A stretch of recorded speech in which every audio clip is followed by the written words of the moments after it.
Good morning everyone, hope you've all had a fantastic week. So today we're going to be looking at one of our latest purchases through the shop, this beautiful pair of MK60 grade 5 high pheasants.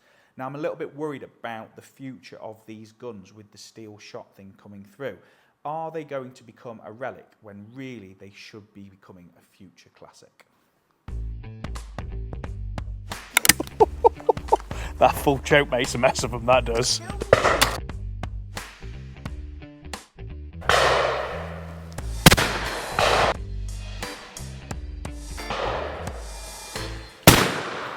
Miroku were one of the first few companies to come up with this concept of the high pheasant.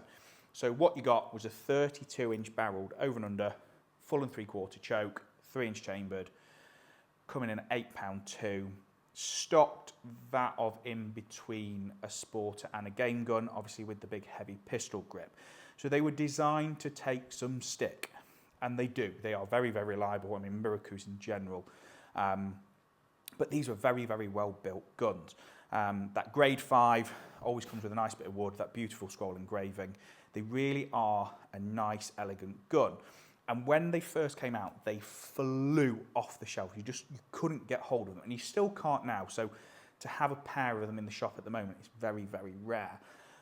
Obviously, my main worry is when this steel shot thing comes through, with them being fixed choke at full and 3/4, yes, okay, they can be bored out. However, it takes away from what they are.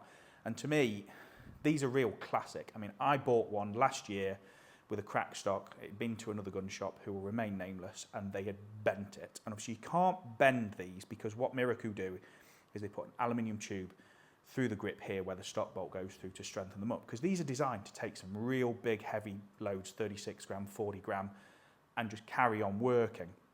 And we repaired mine, shot it for a bit, and sold it, and it's one of the biggest regrets I've had with the guns that I've owned. I wished I'd never sold that. So having these in and being able to go out and shoot them is absolutely fantastic. So on that note, we're going to head out, give these a bash on the clays and see how I get on. So we are back at Brandon Wood. I've not been here for quite some time. Obviously we've been out game shooting quite a bit, doing a few other videos, so we've not had a chance to come for a while, so I'm looking forward to seeing the course today. So we've got number one of the pair of that beautiful MK60. We've got the shot cam on, and I'm going to be shooting some B&P next fibres in the 8.5s. Obviously they're a UK 8. I mean, if we connect with anything today with that full choke, it is gonna be gone. Right, let's head out, get it done.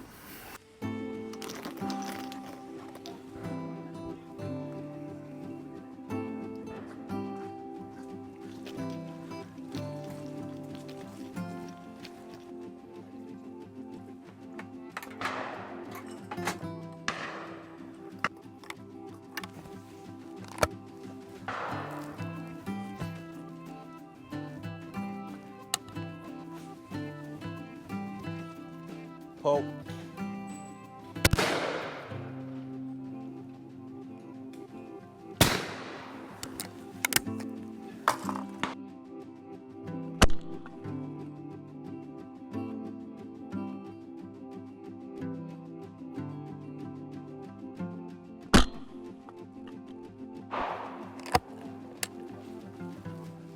Pull.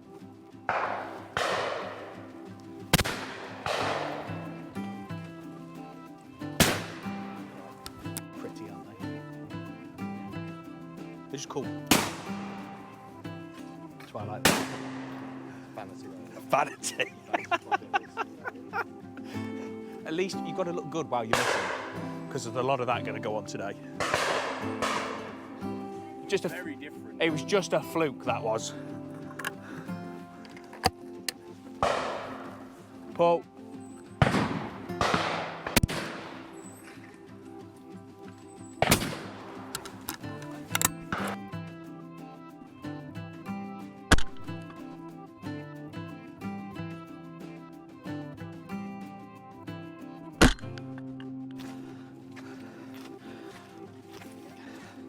Left me bloody well, he's in the car.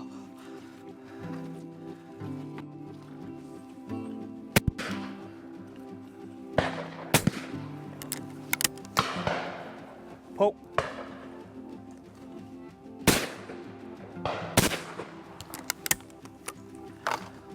you go. He's going to do it properly now. Pull.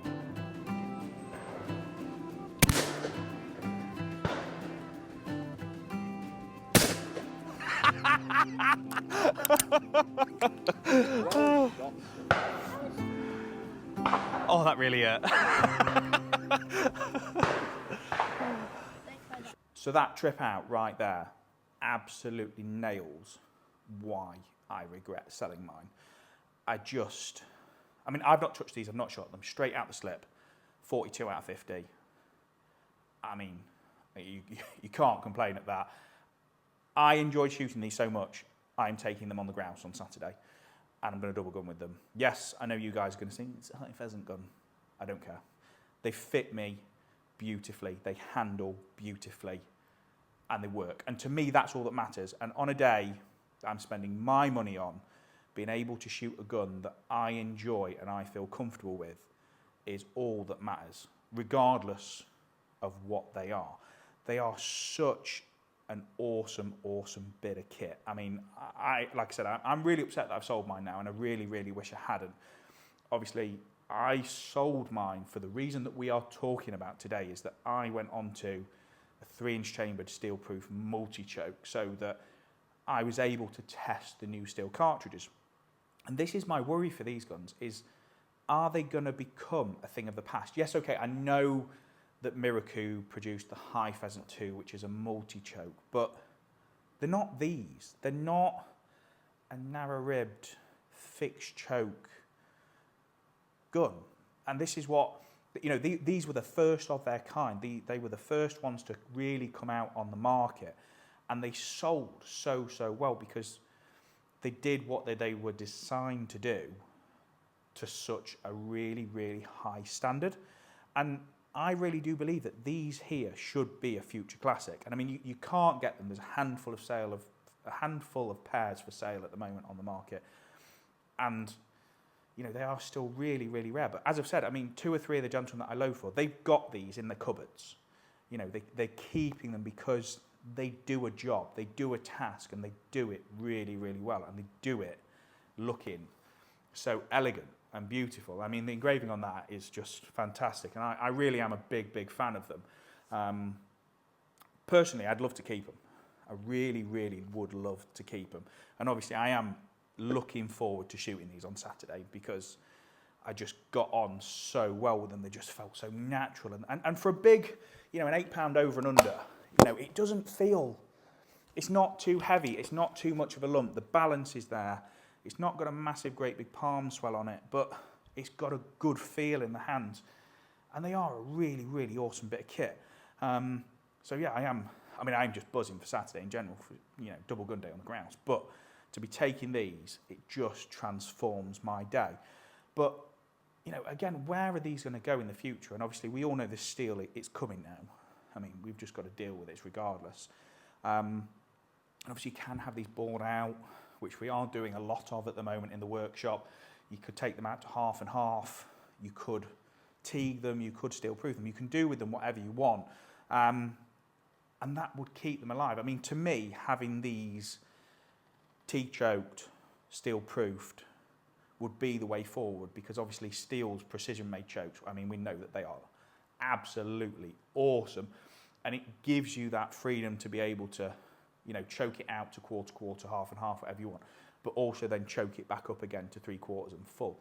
So that to me would be a really, really sensible idea with those. And obviously it's not the cheapest of options. However, what you've got to take into consideration is when you've got a £5,000 pair of guns that are high pheasants, you're not going to be shooting them at your average pheasants. You're going to be shooting somewhere where you're paying £3,000 or £4,000 a day, and going and having them choked, in the hindsight of that, is not a big expense, and it keeps these guns going. So my advice to all you guys that have got one of these, be it single gun, be it a pair, get them into teagues, get them choked, have them steel proofed, keep these going, because this is what they need. Thank you for watching this week, guys. We'll see you next week with another video.